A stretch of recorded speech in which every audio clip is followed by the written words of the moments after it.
All right, everyone, we are back for another episode. Some of you may be thinking, are these guys canceled?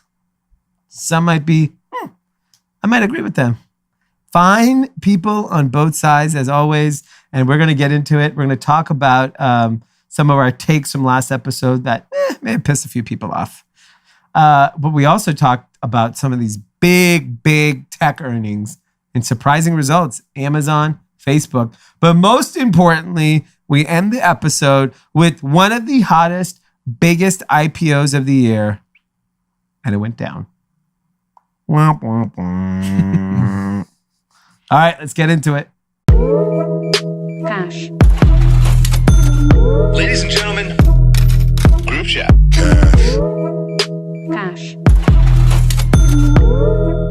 It's $1 trillion. Hot. All right, everyone, welcome back. If you are tuning in YouTube, you missed last week's episode or yesterday's episode because, Jason, what'd you do? I did everything perfectly fine. There was an error within the machine right here, the black magic switcher that we used to record. There was an error. So you're blaming the machine. You're not taking responsibility for your action. If I was to take responsibility, I'm taking responsibility for my actions, and I'm telling you, I did nothing wrong. I have photographic proof of said incident. But so you took a picture knowing there was something wrong with it. No, I took a picture after the fact. I took a picture after the fact. But didn't you control the machine? It's like a pilot crashing a plane and blaming the plane.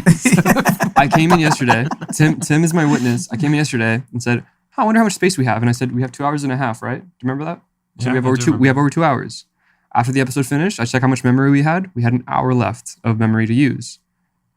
And the episode is not there. So the memory was used up, but there was an error in terms of actually turning it into a file that was usable in order to edit. Well, I would have preferred you just said, I messed up. Yeah. I wasn't even paying attention. Well, to be fair, it's not a bad episode to lose since we I didn't want to get canceled for not supporting Simone Biles. That would have been an interesting video. From the podcast world, I did not get any negative feedback. So I got 50-50 positive and negative. I got plenty of messages of people agreeing with us, and I got plenty of messages of people completely disagreeing with us. I saw in the comments of the group chat post we post on Instagram a lot of negative comments. Yes. But people were DMing me negative comments. Yeah. Fine comments on both sides. Well, I mean, look, it's one of those things where depending on your perspective, you could have a different opinion on the matter. I think people keep thinking that we're dismissing her mental health as a issue, which I don't remember the conversation exactly, but I don't think that was the case. And then everyone's like, well, she had twisties, which I guess is something that happens when you get gymnastics where you like are disoriented or whatever. So if that's the case, all good. Just say, I got twisties. I don't feel safe performing. I'll even go even further than that. If she just bowed out and that's it, we would have moved on. It's the problem is the woke celebrated as a hero for bowing out. Yeah. That is what I have an issue with. Her like hero worship. Yeah. Because of bowing out and the reasons why she bowed out. If she didn't want to go, we all give up shit all the time. Yeah. It's all good. And by the way, it just shouldn't be celebrated. Yeah. That is my point. Yeah, and I think and if you disagree with someone, everyone's STFU, shut the fuck up. Yeah. You don't know what she's going through. You're right, I don't know, but I also don't need to celebrate it. Yeah. And the thing is if we always take the approach you don't know what someone's going through, then someone's gonna murder someone day and say, well, you don't know what they're going through. No, I don't know. They're a murderer. I have no idea what a murderer is going through. Yeah. I just don't want to give people like I think it's a good discussion and I think it's an important discussion. I don't think you should just avoid it because you're afraid to give your opinion. Because I think what happens in these types of topics, and I'm sure politically this is the case, most people aren't comfortable publicly sharing their opinion. Yes. Because I'll tell you privately, we had many discussions and everyone agreed with us. But that's our cohort of friends and predominantly male. So I get it.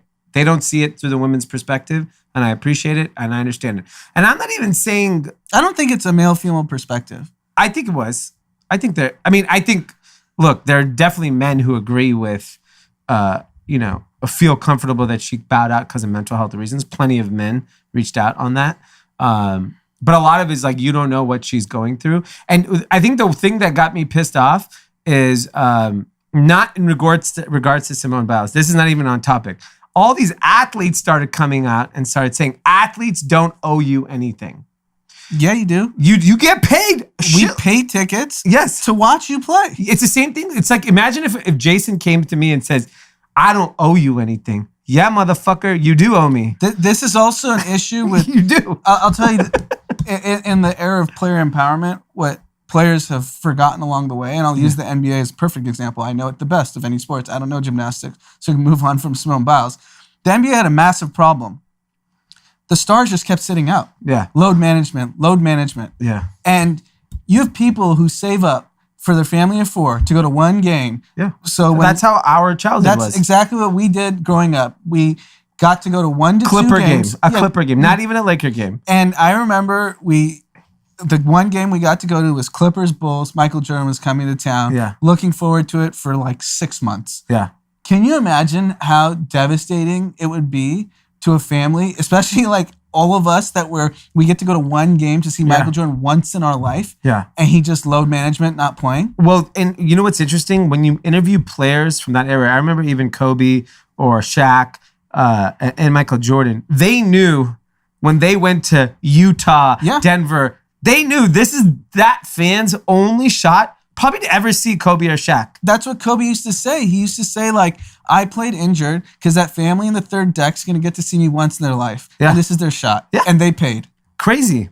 And I think... And so what I want to finish is that what the NBA had to do was on your nationally televised games, because they started getting screwed, it'd be like Warriors Rockets, no Harden, no Steph, no Draymond or whatever, and the ratings would collapse. Yeah. So they had to make a policy. Yeah. No load management on these nationally televised games. Yeah. And I think so I saw so many athletes come out and saying, we don't owe you anything. If you are doing something, like if you are in the local softball league and you play on Saturdays, that person doesn't owe anyone anything because you're not getting paid to do it. It's because what happens in those situations, everyone else gets overly empowered where it goes to the workplace and you're your children and goes, I don't owe you anything. Yeah. It's just that I'm all for self-empowerment, but we live in a society where people are paid to do things. Whether that's your job. Yep. They're not just playing basketball. That is your job. Your job is to play basketball. And the stars of the NBA in this player empowerment era, they make $40 million on the court. Yeah. $30 million off the court. Yeah. So you're talking about like the top 10 guys are making like 60 to 70 million a year. Yeah. So they just like, fuck it. I'll play when I want to play. Yeah. And I think that is where I got really annoyed because if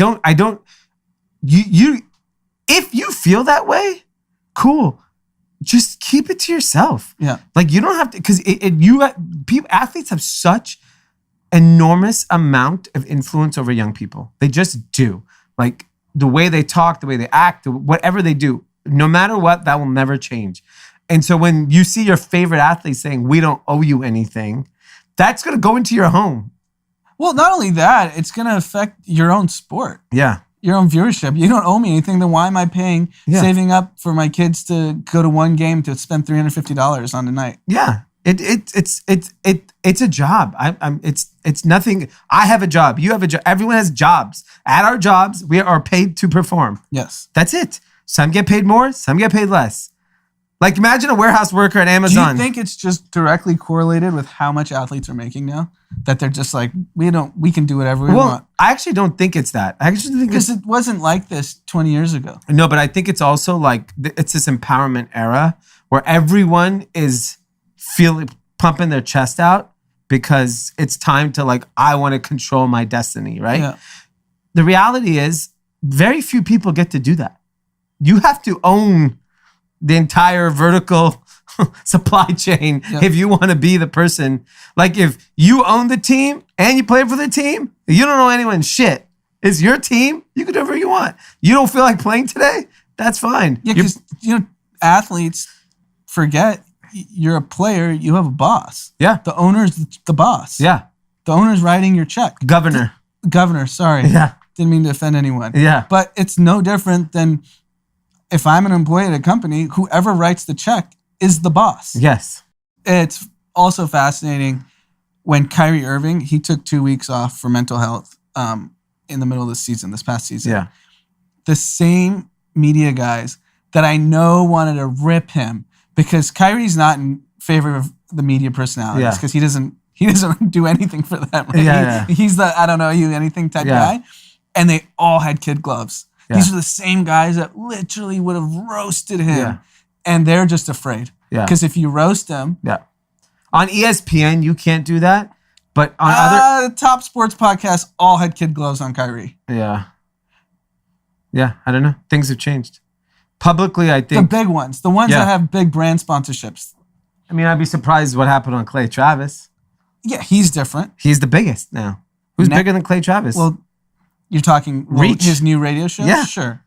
He's the biggest. And I don't think he's soft on anybody. No, he's not. And that just shows you one of the largest radio station followings. Yes, it's conservative. Yes, it's leans right. There's enough people who think the other way. And so it's a very tough discussion because I don't know what the right or wrong is. Honestly, I don't know. I don't have enough experience with specifically when it comes to sports and how this whole thing, but I view it through the lens of a job and that I get paid for and that I have to do. If I don't get paid or I lose my job. Because that happens in the workforce, right? If you don't perform, you unfortunately lose your job. And you start saying to your boss, you're an Amazon worker, and you said, I don't owe you anything. What do you think the manager's going to do? Like, no, you owe me 50 boxes the next hour. You're out of here. But unfortunately for the biggest stars in sports, there's no consequence. Yeah. I mean, Anthony Davis sat out a year to get to the Lakers. Yeah. James Harden showed up overweight because he wanted to get So traded. they have the leverage. So they can do that. It works for them. Yeah. The other thing that I do believe that I've noticed is I don't think you can get canceled anymore. As long as it's not a violent crime, who's actually been canceled? They get canceled for the day. Think about all those brands that supported Trump, that everyone's like, don't support this. They're all still on the grocery store shelves. Everyone's still going to Equinox. You know, all those things that everyone's like, boycott this, boycott that. No, you can't get canceled. So there's another, just since we're on sports, Kyrie Irving, his shoe released, or the image released yesterday. I don't know if it's available in stores. Yeah. He put out a post, I had nothing to do with this design. These shoes are trash. Yeah. He probably makes $20 million a year from Nike. No, he's a top 5 Nike athlete. Okay. He doesn't owe you anything, Nike. What do you think happened there? Do you really believe Nike didn't reach out to Kyrie? Nike's a little slippery. You think so? Yeah. I mean, they fuck up all the time with their players. One of their top stars, especially one of their most, like, the face of mental health for the NBA. Maybe they caught him in those 2 weeks. He wasn't responding to emails. Like, yo, we got to get an approval here, Kyrie. I don't know. I don't know about that one. He did also, though, donate money for a village in Pakistan to get water. Yeah, 1,000 people. Yeah, to get clean water. Which, great. You got to celebrate that stuff too. I mean, look, the guy does a lot. I have no problem with all those things. I think they're great. I think in general, professional athletes go above and beyond what they're supposed to do. Most of them don't just play. Most of them are very active in their community. Most of them are making a difference. And a lot of them are doing it behind the scenes. Yeah. So we're not criticizing it. It's just the concept of there's a agreement you made when you take a check from a team that is basically being funded by fans. Yeah. So you have to understand that relationship. Yeah. The fans do deserve something. Yeah. Forget if you don't like the owner. Yeah. It's the fans. The fans tune in. Yeah. This is why you get your TV deals. Yeah. They show up. They buy your jerseys. Yeah. And that's the relationship that you have to respect if you're an athlete. Yeah. That's the profession you chose. Yeah. And your income is dependent on the fan. Yes. So and I think most athletes do respect that. That would be the equivalent if we got customer service emails and we say we don't care. I don't know. So I'll tell you this. I get blown up for customer service shit all fucking day for the last decade. Since social media I was on, I've been getting blown up. And it is a lot of really great people that are patient. There's a lot of people that are really fucking angry. Never, ever have I not tried to solve their problem. And I'm sure listeners have hit me up. Oh, my package this, I'll get you a refund. I'll help you out. I'll help you look. I don't want you to be unhappy. I mean, like, we have a Facebook group for Menlo Club of our like top customers. There's people complaining in there all the time. I walk in there, digitally walk in there, and I want to help solve their problems. And we do tens of millions of dollars of business. We're not some small fucking company. Yep. It's not like I have time to sit there and solve people's customer service issues, but I owe them. I would not be in business if it wasn't for my customers. Mm-hmm. And I never want to think I'm above them where I don't owe you. Of course I owe you. I owe you clothes. You just give me money. Yeah, I just have a very different view of it because I am in the same position where I have tens, if not hundreds of thousands of customers that hit me up. Yeah, and I think LeBron was the perfect example.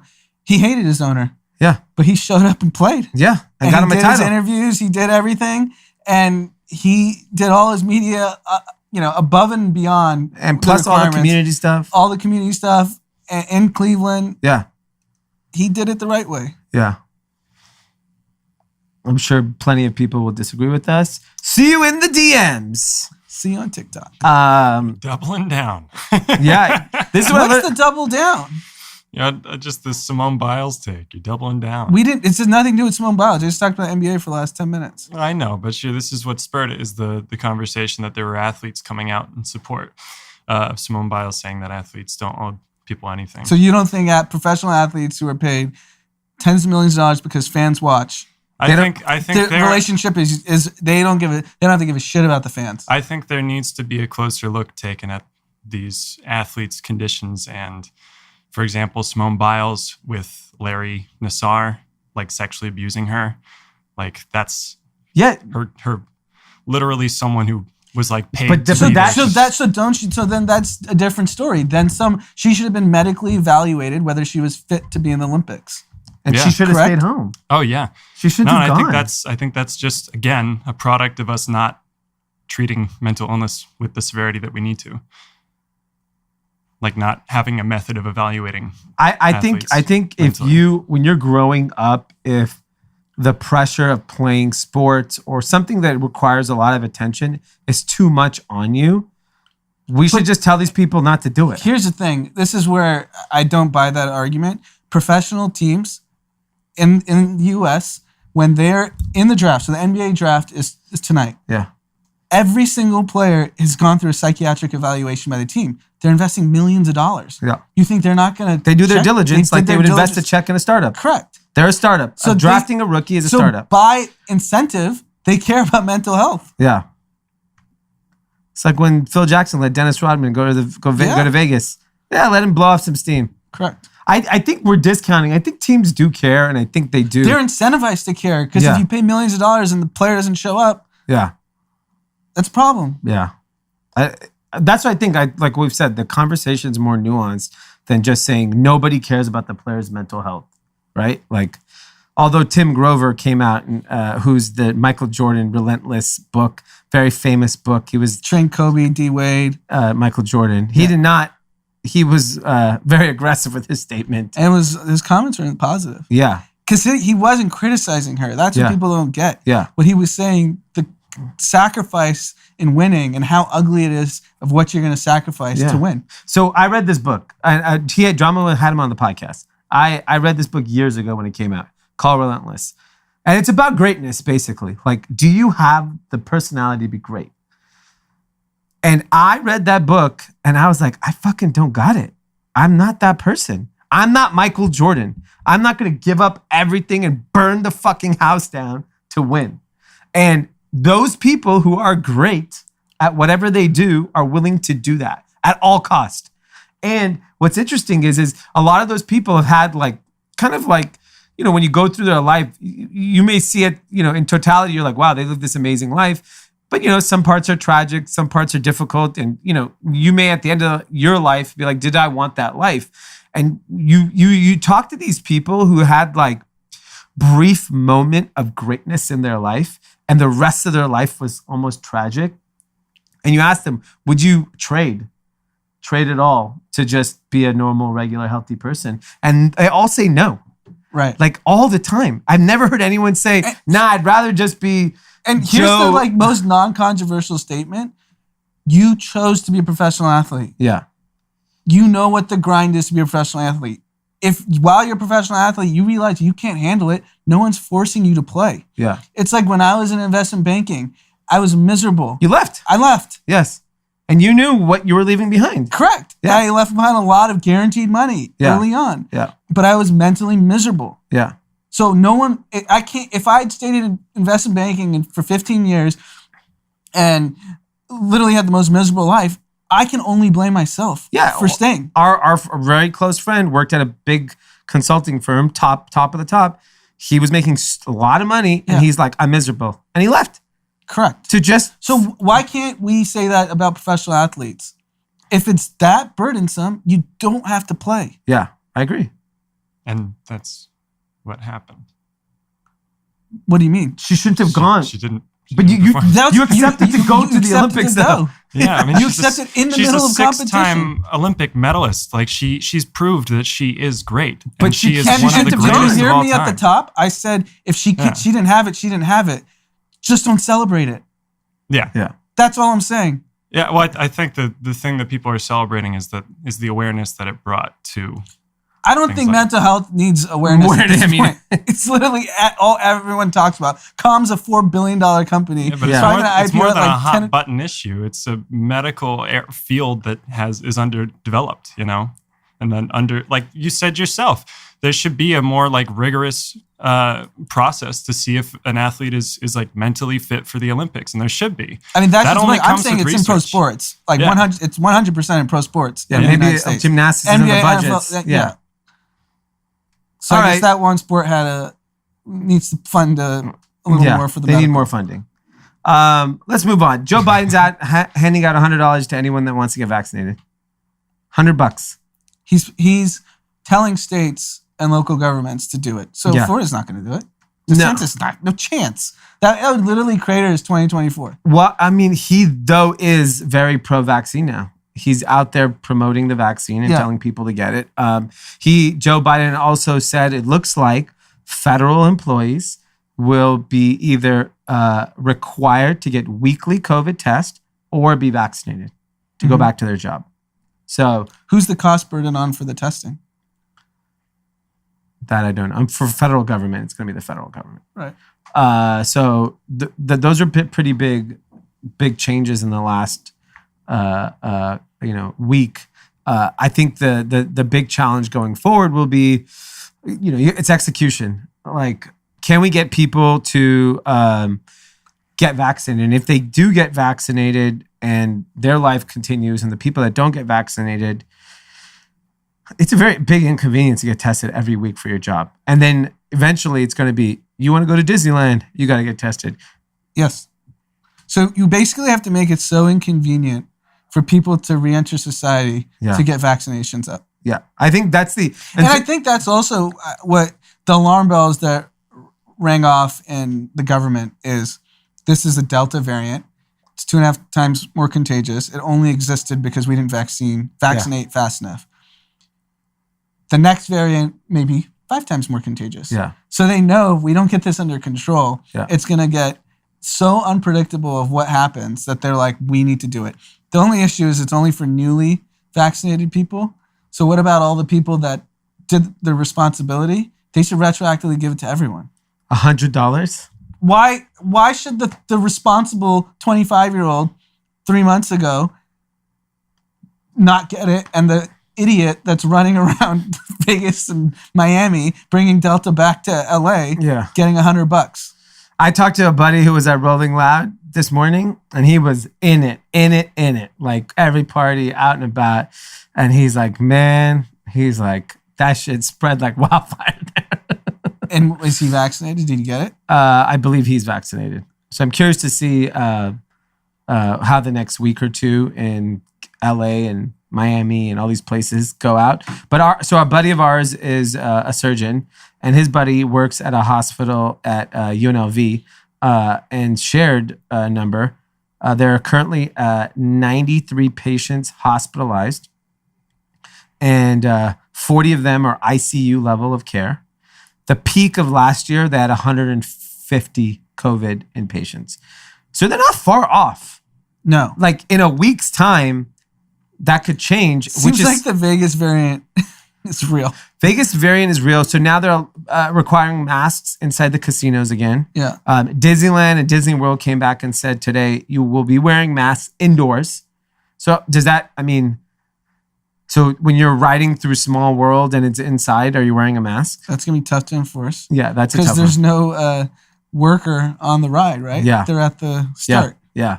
So I think that one's tough. But, I guess if you're going to Disneyland, you don't give a fuck. I also think another interesting point he brought up to us, our close family friend is a doctor, in Cornell, in the ICU, there's this complex therapeutic for the lungs when you get super sick with COVID. It's a multi-million-dollar treatment, apparently. And they are starting to refuse it on unvaccinated people because ethically and morally, they're saying, you could have gotten vaccinated for free. We're not taking these resources for you. Yeah. That is fascinating.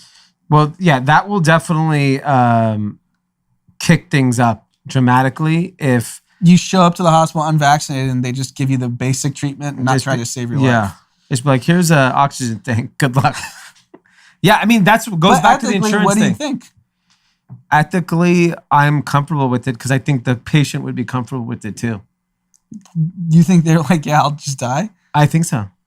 If you don't want to get vaccinated, it's biggie, ready to die. So the counter argument would be, if you're a drunk driver and you run into a pole, should you be getting the most expensive treatment? And they do, to save your life.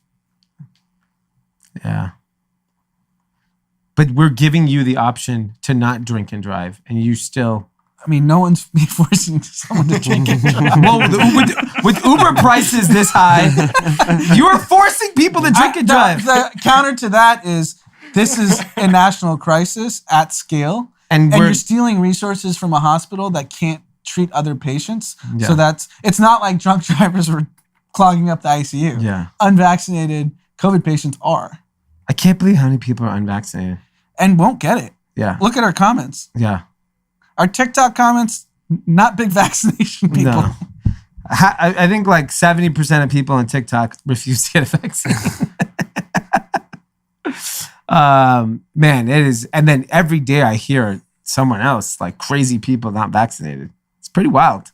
Some very famous people. This is this is some wild we shit. Can stop there. Yeah. Okay. Well, let's move on. All right. The U.S. GDP rose 6.5% last quarter, which in normal cases is insane, massive growth.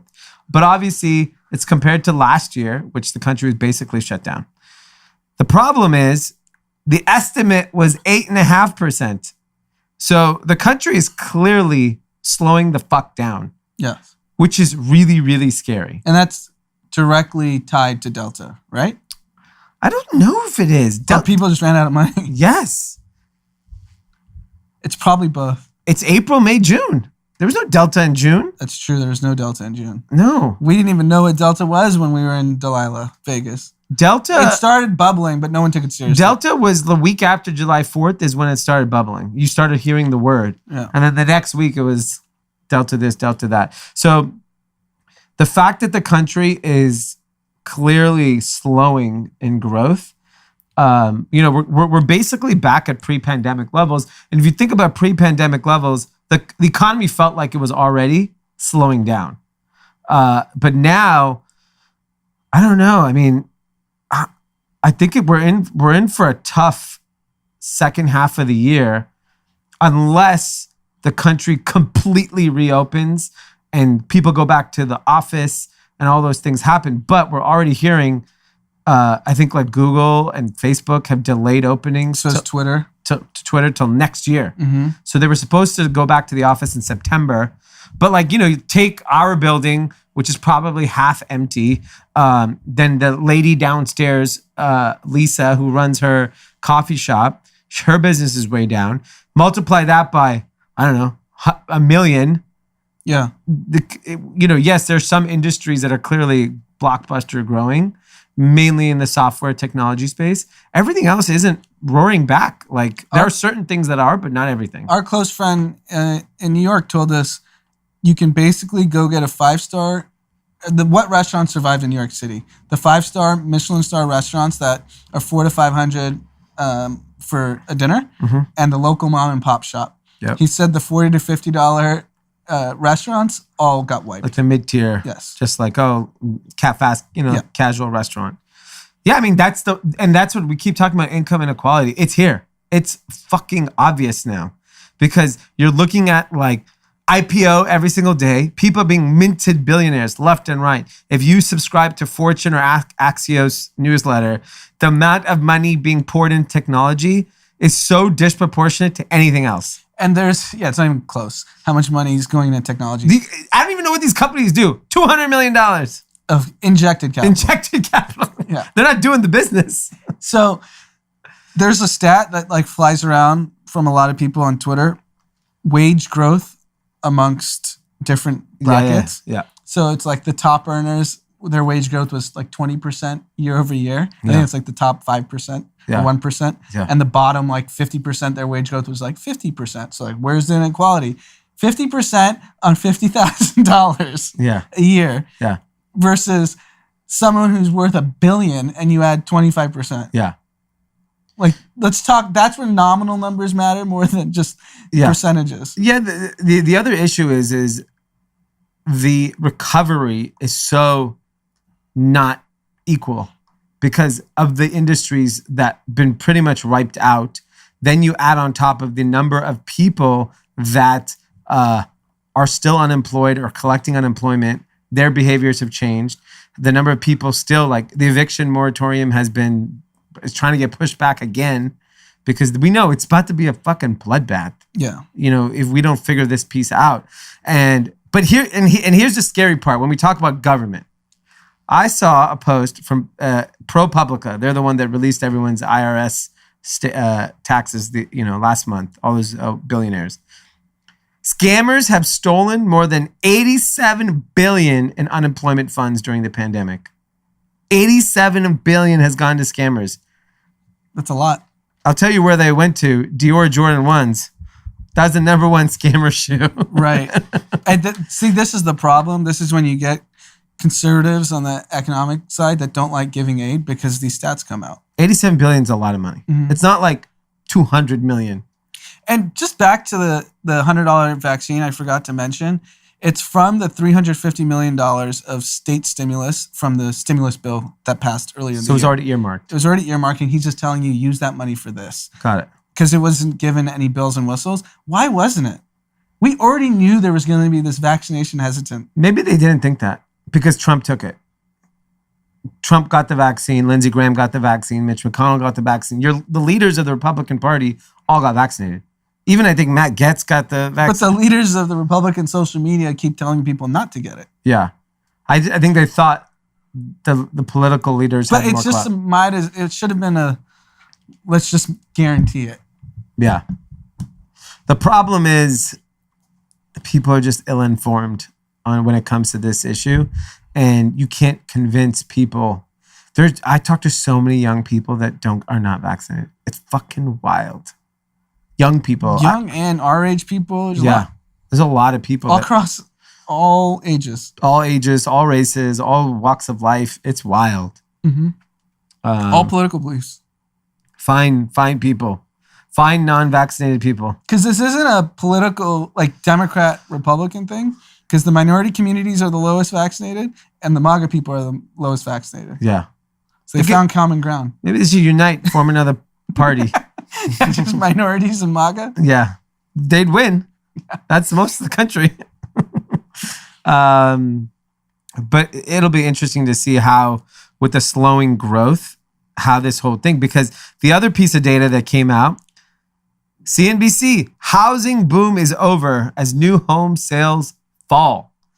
So put into perspective, the median price of a newly built home in June rose just 6%, which feels high. But the inventory of new home sales jumped from a 5.5 month supply in May to a 6.3 month supply. Last fall, it was 3.5 months.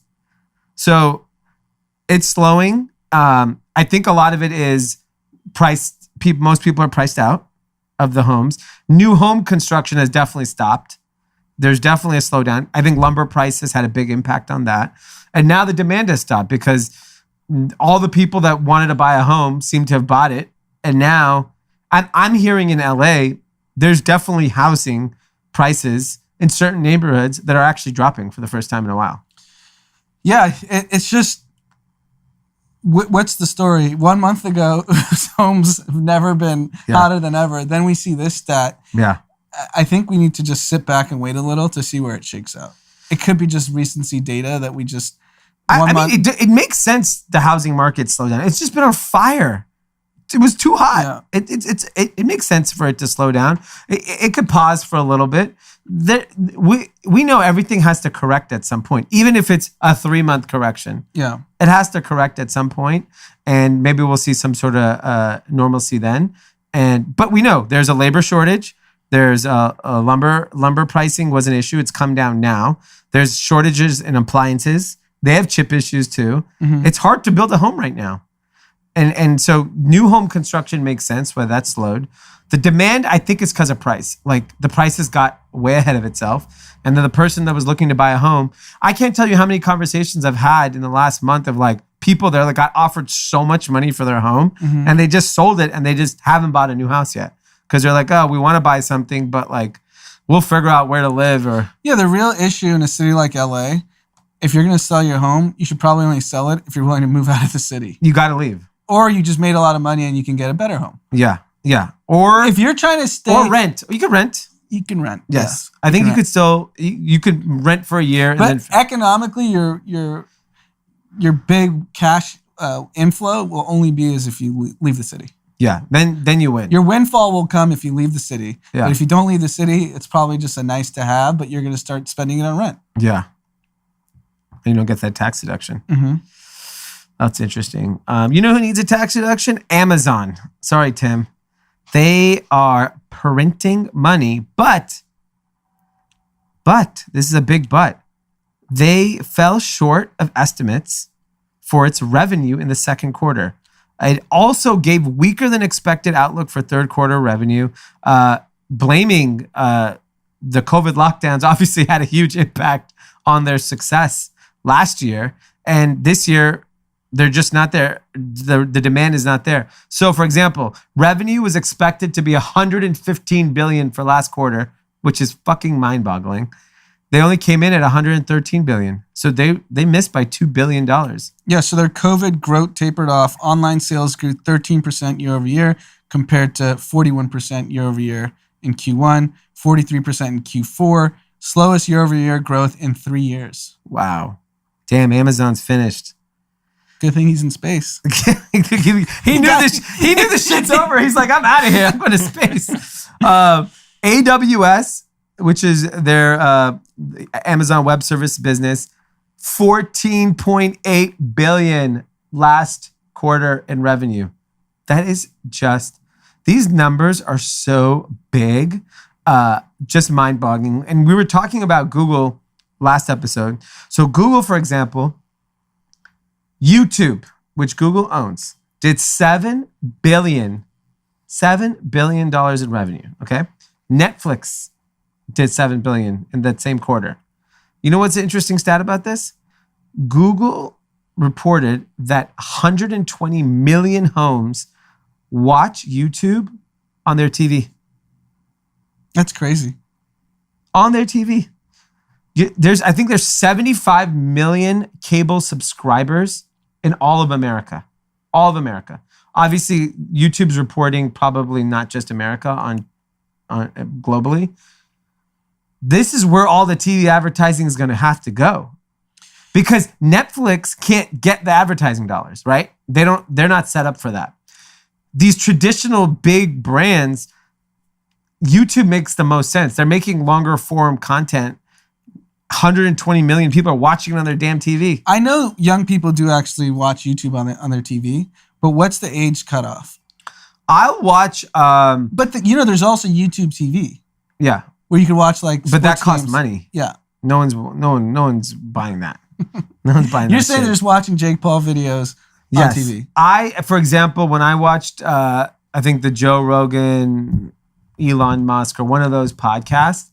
You watched the Joe Rogan, John Turgeon podcast. Oh, yeah, I watched it on TV. I did watch it on TV. Yeah. Yes. So it is a lot nicer to watch on your TV. Yeah, and YouTube doesn't have on mobile like great toggling. So if you have to get out of the video, you're out of the video, right? No, I think to check your text messages. I think they allow. It's that. It's a lot trickier than other platforms. I think the audio still plays if you exit the app. Yeah. But yeah. I watched group chat. My first ever group chat binge was on TV. So you knew we were stars. Like, big screen. Yeah, big screen. You saw us on the big screen. So that's interesting. But, seeing Amazon kind of say that, hey, their COVID bump is over. It's over. They may get a Delta bump. They might get a Delta bump, but their ad revenue grew 83% year over year. I know. Their ads are... Whole Foods is comping up 10%. Let me tell you something about Whole Foods. So I haven't walked into a grocery store. I went to Whole Foods for lunch today. So I went yesterday for dinner. I picked up food on the way home. And I went to the one on 3rd and Fairfax, which is a much larger one. The one near my house is a very tiny one. There's no technology. It's not a nice Whole Foods. I walk in, not that crowded because odd time of day. The self-checkout at Whole Foods is so fucking good.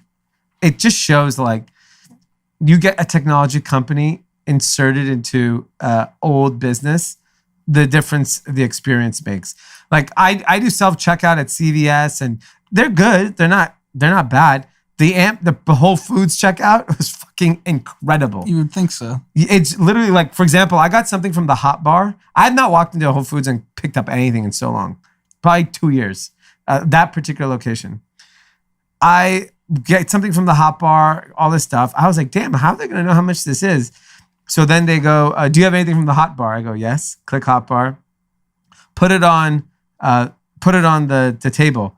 It's a scale also. It weighed it. And it goes, okay, $3.99. Paid it. I just was like, this is so easy. Like frictionless, easy. Anyone can do it. It's not intimidating for an older person. But I mean, they literally, I'm curious. I'd love to see what Whole Foods revenue post-COVID was versus pre-COVID. Like, did they see like just an enormous jump in revenue? Because grocery business thrived. Yeah, grocery business on fire. And they still comped up year over year. Yeah, so that's interesting to see. Another company that's warning of a slowing growth, and this was the most predictable thing. And I know that they were going to report good numbers, but given that I am an advertiser on the platform, this was so obvious of a short. Facebook warns growth to start slowing significantly for the next quarter. They've now made it clear iOS 14 has a significant impact on their revenue. I mean, we're seeing it. Now it's like really, really hard to like understand how they get out of this. And he kind of said, so first let's talk about their numbers because the numbers are still fucking bonkers. So they did beat analysts. Revenue came in at $29 billion. They're expecting 27.89. So I don't even understand how that happened, how the revenue beat. Daily active users, 1.91 billion. That's insane. Monthly active users, 2.9 billion. Our favorite term, ARPU, is now $10.12 a user. So that's average revenue per user was $10.12. So back to customer acquisition costs. Yeah. So Facebook earnings today confirmed what so many consumer startups who depend on paid CAC, customer acquisition costs, have been feeling. and tortured with these past few months, the company pointed to a 47% increase in average price per ad, but only a 6% increase in number of ads it delivered. Wow. If you are a DTC company and that happens, you can go bankrupt in the span of 3 months. Yeah. I mean, that number is 100% accurate too. Everyone saw 50, 60% increase in cost. That's the average. Yeah. I'm sure it was way worse And depending. think about how many people were buying till they realized this is like, oh, our ad's not working. Or let's change our ad copy, keep buying. And then you realize it has nothing to do with it. So I think the thing that Facebook can do is just lower the CPMs. They have to just press the button. Zuckerberg has a button in his office and he goes, okay, lower. And has a down arrow. And he presses the down arrow 3 times. And then boom, we can all spend more money. Yeah, again. they have no choice. Or the VC-backed D2C game is just over. It is over. Who's raising money? I don't know. Who's getting exits? Fucking nobody. I'm just saying. Like those companies, Warby Parker still has not gone public. They were Yeah, supposed what to, venture fund would back a D2C company right now? I mean, If that's your only, is that your channel of growth? if you are not established already, it's a very tough game to get into. And then if you pitch the retail angle, then you don't get the tech multiple. No, yeah. You can get bought 4 times EBITDA like everybody else. Yeah, but it is interesting. The one thing that Mark Zuckerberg was distracting everyone from, which this is what I think the future of Facebook really is. The metaverse, the hottest new term of the last 6 months. So the metaverse, for those of you not living in it yet, it is the digital world that awaits us. So there's a place called Decentraland. There's metaverse could also be like when you're playing Fortnite, like the skins you wear and all what's happening on Roblox. These are all different metaverses. And Zuckerberg talked about the metaverse being a big part of their future. And that's because of Oculus. I really, really believe the future of Facebook is not the business we see today. And obviously he came out and said it. I think what he's building with Oculus is so ahead of its time as far as a big company with the user base that I think it's going to have a profound impact because we're seeing this already happening in gaming and in crypto land that fucking metaverse matters. This guy has the hardware that I think people are going to use for the metaverse. And to your point, in the earnings call, the metaverse was mentioned 20 times and 28 mentions of advertising. Yeah. So he almost talked about metaverse as much as he talked about advertising, which Yeah. is probably 95% of his business. So I think the metaverse is a ways to go. Like it's not developed It's enough. going to take a few years. Like And for people who are having a tough time conceptualizing what the metaverse is, Ready Player One, the movie, Yeah, I've never seen it. you put strap-on goggles, you're in a different world. Yeah. That's the metaverse. Because So you're virtually somewhere else. yeah, like Sotheby's apparently held an auction in the metaverse where you are in a digital land and you're bidding on art. Like I was talking to a crypto friend of mine and he's like, in the future, he lives in the Ukraine. You and I are going to meet up in the metaverse for drinks. We're going to be all dressed up. You're going to be drinking at home. I'm going to be drinking at home. And we're just going to be hanging in Hong Kong in the metaverse. You never have to leave your room. Yeah. I mean, masturbation is going to be big in the metaverse. If you thought the youth were socially awkward because of TikTok and Snapchat and Instagram, wait till they don't leave their room. Yeah. Well, I mean, They go to prom in the metaverse. Yeah. video games are essentially a baby version of the metaverse. Yeah, exactly. The precursor. Yep. What's metaverse sex like? I don't know. We'll have to They find just out. strap on goggles 10 minutes later. There's going to be a decline in the human population with the metaverse. That's also so that's a fucking hot button right now. Yeah. That depopulation is a massive problem. I think that's a globally. good thing. Don't we need to? We have too many people. No, because if you look 20, 30 years out, your economic productivity just falls. And the developed world is happening everywhere. Yeah. Depopulation. Japan. Yeah, Japan's China. even China. And fertility rates are going down. Part of that's because people are having kids later in life. So you're less fertile later in Yeah. life than you are earlier in life.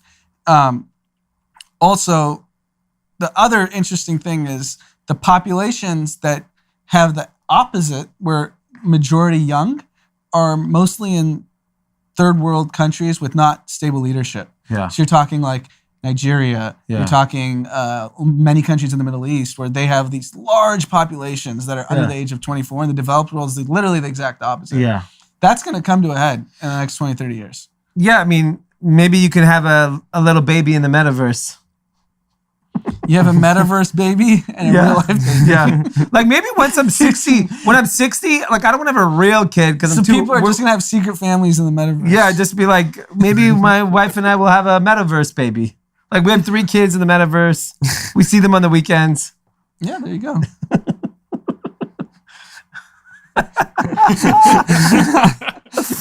Oh my God. All right. So here is some very interesting data. So Starbucks just reported their earnings.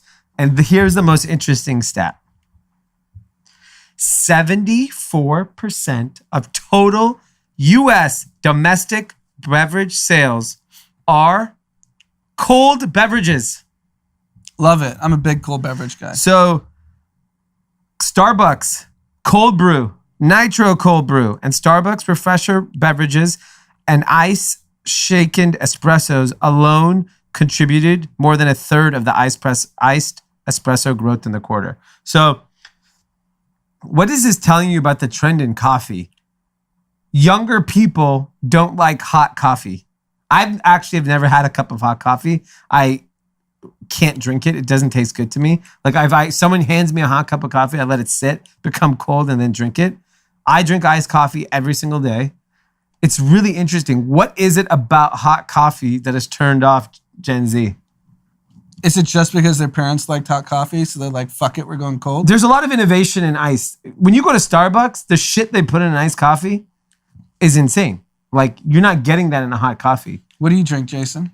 If I'm out, I'll drink an iced coffee. I'll only purchase iced coffee. But at home, traditionally, I'll just always hot coffee in the morning. But why do young people prefer iced coffee over hot coffee? I hate both coffees, for the record. I don't know. It's just refreshing.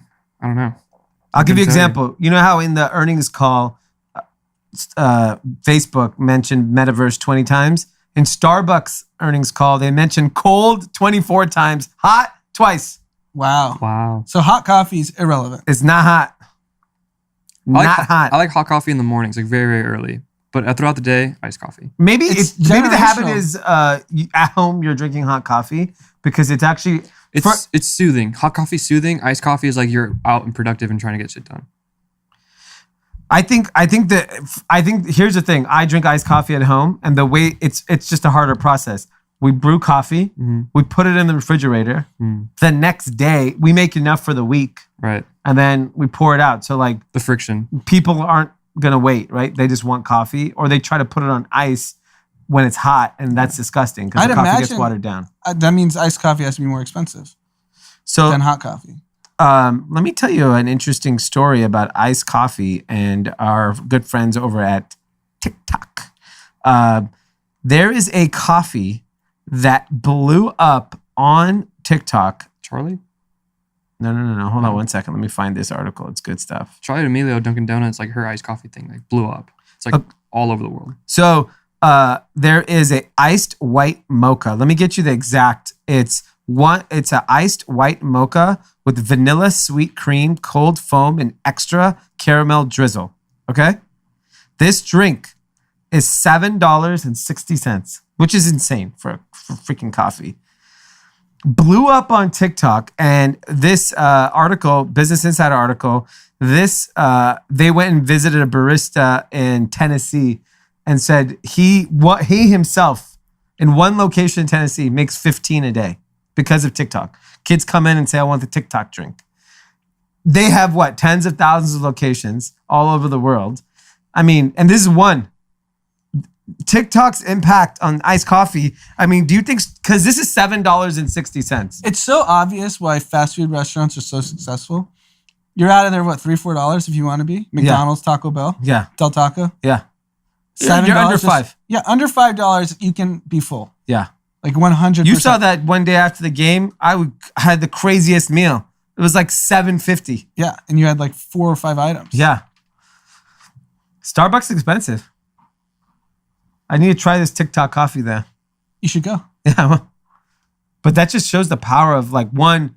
social media, I think, has had a huge impact on iced coffee. Because I think there's like there's literally an iced coffee thing on TikTok. Yeah. Of people pouring iced coffee, drinking iced coffee.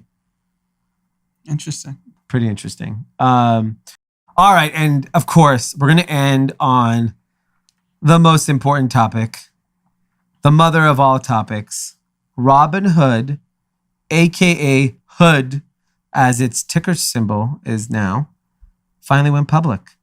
And they so generously gave 20 to 25% of their IPO allotment to their customers. So nice of them to let the casual Robinhood trader participate in one of the biggest IPOs of the year. And what happened? It took a big fucking dump. It's down 8%. 8%. So if Retail's holding the bag again. retail always gets screwed. I mean, I don't care that I don't even know why this shit went down. It first underpriced. 3 weeks ago, I was reading an article in Information saying that this was going to price $40 to $50 billion valuation. It is $30 billion today. Mm-hmm. And it priced, I think, at 32. It went fucking down. How did the stock go down? You know who's not going to lose money? The people who did the convertible note in February that bailed out Robinhood. Obviously. So they raised $3.4 billion in 3 days. Yeah. To date, they had only raised $2.4 billion. Yeah. So they raised more money in 3 days and that weekend when they were effectively bankrupt. They were insolvent. And that $3.4 billion only has a 2-week lockup.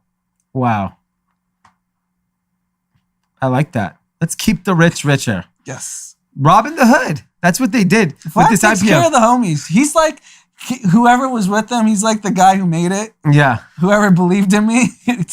Like Sequoia, all these funds are like Maverick Rich. Yeah. All for LeBron. Yeah. And what's interesting is so they rang the bell today. Vlad and what's his partner's name? Baiju. Both those dudes need to get a haircut. That's their look. What's the look? Long hair. Inspired by what? I don't know.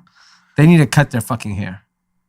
I mean, they cut the stock price. They should cut their hair. Every 10% the stock goes down, they should be forced to cut their hair. I just feel bad because I know so many Robinhood investors participated in this. Maybe they didn't actually. They said, what was it? 25% of the float was going to be retail? That's a lot. That's a lot. And this was supposed to like let the average person participate. Because by the way, Duolingo went public, the language app, which I think is a phenomenal product. Great app. Up 25%, 30% the first day. They didn't get the pop. So the company's now worth $30 billion. It did, I think, $1.2 billion in the last 12 months. I think this company's undervalued. Robinhood? Yes. As much as I hate those guys and I don't like the company at all or what they stand for, this is a monster business. If you're a Gen Zer, where the fuck else are you going to open a trading account? I agree. You're going to have your checking account with them. You're going to start your retirement account with them. I mean, long term, I'm thinking 5-10 years out. Unless they become insolvent because of Dogecoin. It's a risk. Crypto, I think, is their biggest risk because they don't know what they're doing there. And it's not crypto. And we don't own it. Yes. That to me, if there's that was just like customer acquisition. Yeah. Dogecoin came on the platform solely for customer acquisition. Yeah. But then the problem is the average Robinhood user, as they become more crypto savvy, they're going to move over to Coinbase, Gemini, all these different places where you're actually part of the crypto economy. Yeah. Because as crypto actually develops, there's going to be this whole crypto world you don't have access to if you own your crypto on Robinhood. So they said they're going to fix that. It's going to take billions and billions of dollars. They got it. Crypto engineers are very hard to find. And if you're a crypto through and through person, Robinhood's not like... What if you got long hair? Then maybe you go to Robinhood. Yeah. If you're a crypto engineer, long hair, they pay you $10 million, you'll go. Maybe, yeah. I just could not believe the freaking stock went down. That's a joke. I mean, it's the hottest market. Everything goes up. It's actually pretty funny. Yeah. Like nothing goes down. Nothing. I mean, you got to be a pile of shit to go down the first day. Yeah. I mean, I'm trying to think what other company stock went down the first day. Because you would think if Robinhood wanted to gain any credibility, You gotta with their pop. user, you priced at $20 billion. I literally was thinking, if I'm Vlad, you're a billionaire. You're richer than fucking whatever. You go to Goldman or Morgan, whoever's running the IPO, and you go, look, I need this thing to fucking pop day one. Figure it out. But he took care of the homies. Yeah. They're all gonna be fine. Every big venture fund that's in. Yeah, everyone Robinhood. made money. He's such a punk. Such a punk. I could not believe when everyone was tweeting that it was down. I was like, there's lying. There's lying that the stock is down. Yeah. All right. Well, that's all we have for today's episode. So let's move on to everyone's favorite segment, winners, losers, content. Who's the winner? My winner is Chris Cuomo from CNN. He had the wonderful gentleman from the Huntington Beach restaurant that only wants unvaccinated people That's nice. and was asking him questions like, why are you doing this? He couldn't even put a sentence together. Chris Cuomo called him an idiot. Yeah. This guy said, you are too. And he goes, I can't believe I even had you just on. Yeah. I thought it was pretty entertaining. He embarrassed him on national television, as he should. Wow. That is very interesting. Did the guy get pretty feisty? He just kept saying, can I ask you that question? Can I ask you that question? He goes, yeah. He goes, are you vaccinated? He goes, yeah, I'm vaccinated. My whole family's vaccinated. I think It was just like really stupid. Yeah, I don't know what the rationale is for people to not explain why. They don't have a reason. Yeah, they don't. Interesting. My winner is our good friends over at Walmart. Okay. Walmart is looking to pay 100% of their associates' college tuition and textbook.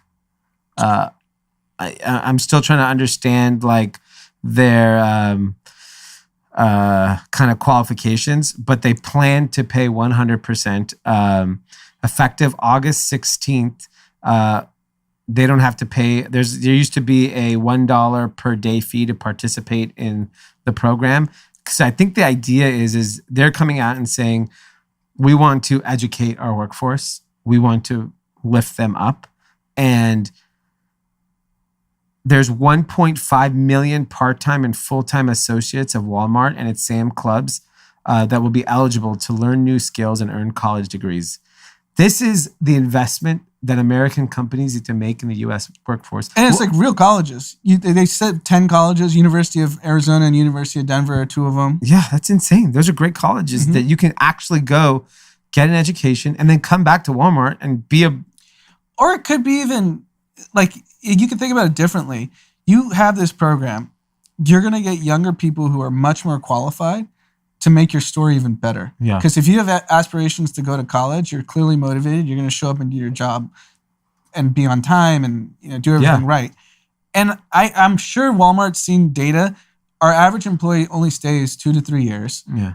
Let's just get the best employee that will stay 2 to 3 years. I don't know if that's the right number, but I don't think your tenured Walmart, your average Walmart employee is like a 10, 15 year person. Do you think so? I don't know. It's tough to say. This is total speculation. If it's the case that it's a short duration, then you might as well get the best possible people that are going to be motivated to go to college, and it's tuition and books. Yeah. It's like, so it's literally free for you. Mm-hmm. That's unbelievable. It's great. It's a good winner. It's a big win for their employees. And what's interesting is we have a woman who works with us whose little brother got his first job at Walmart in Burbank, and I think he works in the e-com team where like he pulls the orders. They're paying him $20 an hour. He's 18 years old. It's a lot. It's a lot. That's real money. I was driving on Wilshire. There's a theater advertising, we need employees. We're paying $16.50 an hour. So it's clear people are struggling to. Yeah. $16.50 seems high to be like a concessions at a theater. Yeah. So they can't hire people. No, you can't. At that price, you can't find any. It's hard for those types of positions. Mm-hmm. I think if you're in an office, different world. All right, Anand, who's your loser? The CEO of Credit Suisse. Oh.